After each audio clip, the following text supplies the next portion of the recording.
జై శ్రీమన్నారాయణ. శ్రీమద్భగవద్గీత 9వ అధ్యాయము రాజవిద్య రాజగుహ్యయోగము 9వ శ్లోకము. నచ మాం తాని కర్మాణి నిబధ్నంతి ధనంజయ ఉదాసీనవత్ ఆసీనం అసక్తం తేషు కర్మసు. ఓం. గీతాచార్యుడు శ్రీకృష్ణ పరమాత్మ అర్జునుడితో పాటు మనందరికీ రాజవిద్య రాజగుహ్య యోగాన్ని ఉపదేశం చేస్తూ ఉన్నాడు.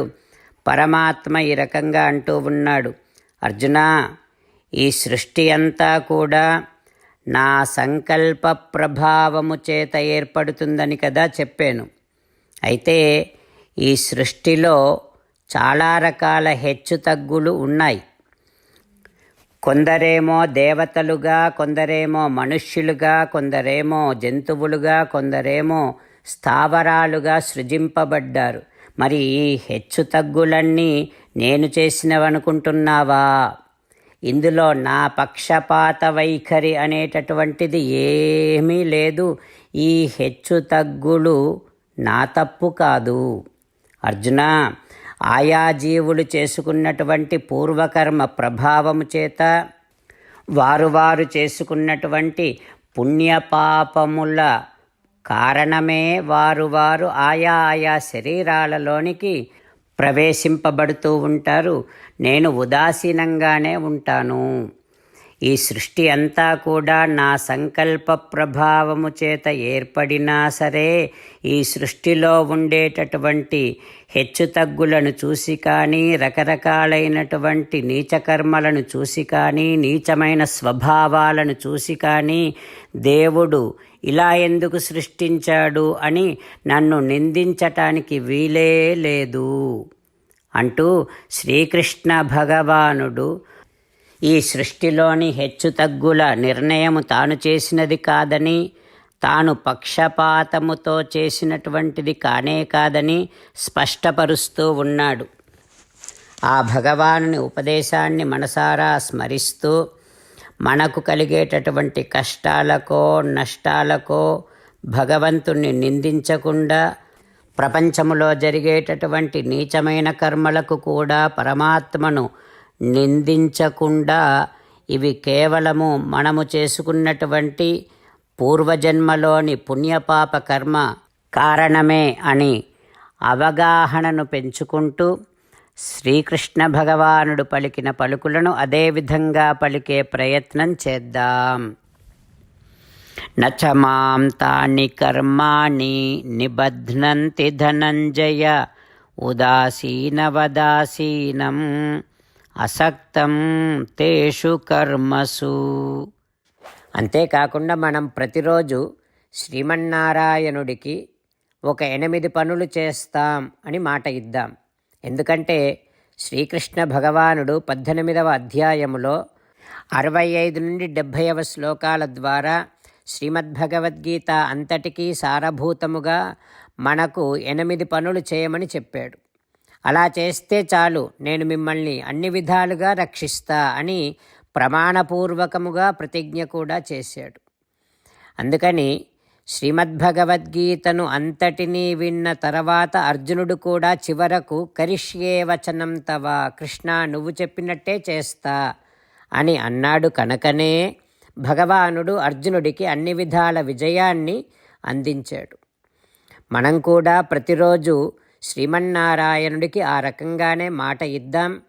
8 పనులు చేస్తాం అని మనము మాట ఇస్తే అది అష్టాక్షరీ మహామంత్ర జపము చేసినటువంటి ఫలితాన్ని మనకు ప్రతిరోజు ఇస్తుంది. ఇట్లా మాట ఇవ్వటం కంటే గొప్ప పూజ, యజ్ఞము, తపస్సు మరొక్కటి లేనే లేదు. అందుకని నేను అంటూ ఉంటాను, మీరు మనస్సులో భావిస్తూ ఉండండి. ఈ రకంగా మనము మాట ఇస్తూ ఉంటే శ్రీకృష్ణ భగవానుడి ముఖారవిందములో కలిగేటటువంటి ఆనందాన్ని మనం ప్రతిరోజు దర్శిద్దాం, ఆస్వాదిద్దాం. జై శ్రీమన్నారాయణ. హో శ్రీమన్నారాయణ, నువ్వు చెయ్యమన్నట్టే నేను నిన్నే సంతతము ధ్యానము చేస్తూ ఉంటా. హో శ్రీమన్నారాయణ, నువ్వు చెప్పినట్టే నేను నీ భక్తుడిగానే ఉంటా. హో శ్రీమన్నారాయణ, నువ్వు చెయ్యమన్నట్టే నేను నా విధులను కర్తవ్యాలను నీ సేవగా నీ తృప్తి కోసమనే సక్రమంగా నిర్వర్తిస్తూ ఉంటా. హో శ్రీమన్నారాయణ, నువ్వు చెప్పినట్టే నేను నీవాడిని అనే మహావిశ్వాసముతో నీకే నమస్కరిస్తూ ఉంటా. హో శ్రీమన్నారాయణ, మామేకం శరణం వ్రజ, నన్ను ఒక్కడిని మాత్రమే శరణు వేడుకో అని నువ్వే అన్నావు కనుక నేను నిన్ను ఒక్కడిని మాత్రమే శరణు వేడుకుంటా. హో శ్రీమన్నారాయణ, మా శుచః, ఇక దుఃఖించకు అని నువ్వే నాకు భరోసా ఇస్తున్నావు కనుక నేను ఇక దుఃఖించను. హో శ్రీమన్నారాయణ, నువ్వు చెప్పినట్టే నువ్వు నా కోసమని అనుగ్రహించినటువంటి శ్రీమద్భగవద్గీతను ప్రతిరోజు కనీసము ఒక్క శ్లోకాన్నైనా జ్ఞాపకం చేసుకుంటూ శ్రీమద్భగవద్గీతను అనుసంధానము చేస్తూ ఉంటా. హో శ్రీమన్నారాయణ, నువ్వు చెప్పినట్టే నువ్వందరి కోసమని చెప్పినటువంటి శ్రీమద్భగవద్గీతను తెలియని భక్తులందరికీ తెలియచేసే నా వంతు ప్రయత్నాన్ని నేను నిరంతరము కొనసాగిస్తూనే ఉంటా. హో శ్రీమన్నారాయణ, నేను నువ్వు చెప్పినట్టే చేస్తా, నీకు నచ్చినట్టే ప్రవర్తిస్తా, నీకోసమే పని చేస్తూ ఉంటా. కరిష్యే వచనం తవ. ఇప్పుడు శ్రీమద్భాగవతాన్ని అనుసంధానం చేసుకుందాం. శ్రీమద్భాగవత గ్రంథానికి నమస్కారం. నిగమకల్పతరోర్గలితం ఫలం సుఖముఖాదమృతద్రవసంయుతం పిబత భాగవతం రసమాలయం ముహురహో రసికా భువి భావుకాః. శ్రీసుఖయోగీంద్రుల వారికి నమస్కారం. యం ప్రవ్రజంతమనుపేతమపేతకృత్యం ద్వైపాయనో విరహకాతర ఆజుహావ పుత్రేతి తన్మయతయా తరవోభినేదుః తం సర్వభూతహృదయం మునిమానతోస్మి. నరనారాయణులకు, చతుర్ముఖ బ్రహ్మకు, సరస్వతీదేవికి, వ్యాసమహర్షుల వారికి నమస్కారం.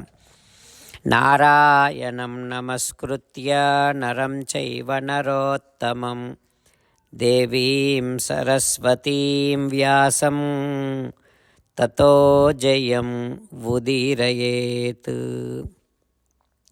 శ్రీమద్భాగవతము 6వ స్కంధములో సూతమహాముని శౌనకాది మహర్షులందరికీ ప్రవచనం చేస్తూ ఈ రకంగా చెబుతూ ఉన్నాడు. ఓ మహర్షులారా, శ్రీసుఖ యోగీంద్రుల వారు పరీక్షిన్నరేంద్రుడికి శ్రీమద్భాగవతాన్ని ఉపదేశం చేస్తూ ఇలా చెబుతూ ఉన్నాడు. ఓ పరీక్షిన్నరేంద్ర, శ్రీమన్నారాయణుడు దేవతలతో, ఇంద్రునితో ఈ రకంగా అంటూ ఉన్నాడు. మీరు దధ్యంచుని దగ్గరికి, అంటే దధీచి మహర్షి దగ్గరకు వెళ్ళి అతని శరీరాన్ని యాచించండి. అయితే ఈ ఆధర్వణుడు అని పిలువబడేటటువంటి ఈ దధీచి మహర్షి పూర్వము విశ్వరూపునికి నారాయణ కవచాన్ని ఉపదేశం చేశాడు. ఓ ఇంద్ర, ఆ విశ్వరూపుడే నీకు నారాయణ కవచాన్ని ఇచ్చాడు కదా. ఆ రకంగా ఈ దధీచి మహర్షి బ్రహ్మ విద్యను, నారాయణ కవచాన్ని తెలిసినటువంటి మహాప్రభావశాలి. అందుకని అతని శరీరము చాలా శక్తి కలిగినటువంటిది. అందులోనూ అతడు ధర్మజ్ఞుడు. యాచించిన వారి కోరికను ఆ దధీచి మహర్షి తిరస్కరించడు. యుష్మభ్యం యాచితః అస్విభ్యాం ధర్మజ్ఞః అంగాని దాస్యతి. మీరందరూ వెళ్ళి మీ పక్షాన అశ్విని కుమారులను ఆ దధ్యంచుని శరీరాన్ని ఇవ్వమని అడగమని చెప్పండి, అడిగించండి. అట్లా అడిగితే తప్పకుండా ఇస్తాడు. అట్లా దధీచి తన శరీరాన్ని ఇచ్చిన తర్వాత ఇక తతస్థై ఆయుధశ్రేష్టో విశ్వకర్మ వినిర్మిత. విశ్వకర్మ ఆ దధీచి మహర్షి ఎముకలతో వజ్రాయుధాన్ని తయారు చేస్తాడు. నా తేజస్సుతో నింపబడినటువంటి ఆ వజ్రాయుధముతో ఇంద్రుడు తప్పకుండా ఆ వృత్రాసురుడిని చంపగలడు. అట్లా నా తేజస్సుతో వృత్రాసురుడు చనిపోయిన తర్వాత ఇక మీ బలాన్ని, మీ ఆయుధాలను, మీ సంపదలను మీరందరూ తిరిగి పొందుతారు. మీరందరూ నన్ను ఆశ్రయించారు కనుక ఇక మిమ్మల్ని వృత్రాసురుడు ఏమీ చేయలేడు. మీకు మంగళమగుగాక అని శ్రీమన్నారాయణుడు దేవతలతో మాట్లాడి ఇంద్రుణ్ణి ఆదేశించి పశ్యతాం అనిమేషాణం తత్ర ఏవ అంతర్దధే హరిః. ఆ దేవతలు చూస్తూ చూస్తూ ఉండగానే శ్రీమన్నారాయణుడు అంతర్ధానమయ్యాడు అంటూ శ్రీసుఖ యోగీంద్రుల వారు ఉపదేశం చేస్తూ ఉన్నారు. ఆ తర్వాత ఏం జరుగుతుందో రేపు తెలుసుకుందాం. ఓం శ్రీకృష్ణ పరబ్రహ్మణే నమః. ఓం అస్మద్గురుభ్యో నమః. ముకుందమాల. కృష్ణో రక్షతు నో జగత్రయగురుః కృష్ణం నమస్యామ్యహం. కృష్ణే నామరశత్రవో వినిహతాః కృష్ణాయ తస్మై నమః. కృష్ణాదేవ సముత్థితం జగదిదం కృష్ణస్య దాసోऽస్మ్యహం. కృష్ణే తిష్టతి విశ్వమేతదఖిలం హే కృష్ణ సంరక్ష మాం. శ్రీమద్భగవద్గీత 9వ అధ్యాయము 9వ శ్లోకము. నచ మాం తాని కర్మాణి నిబధ్నంతి ధనంజయ ఉదాసీనవదాసీనం అసక్తం తేషు కర్మసు. నచ మాం తాని కర్మాణి నిబధ్నంతి ధనంజయ ఉదాసీనవదాసీనం అసక్తం తేషు కర్మసు. శ్రీమన్నారాయణ కరిష్యే వచనం తవ. సర్వం శ్రీకృష్ణార్పణమస్తు. జై శ్రీమన్నారాయణ.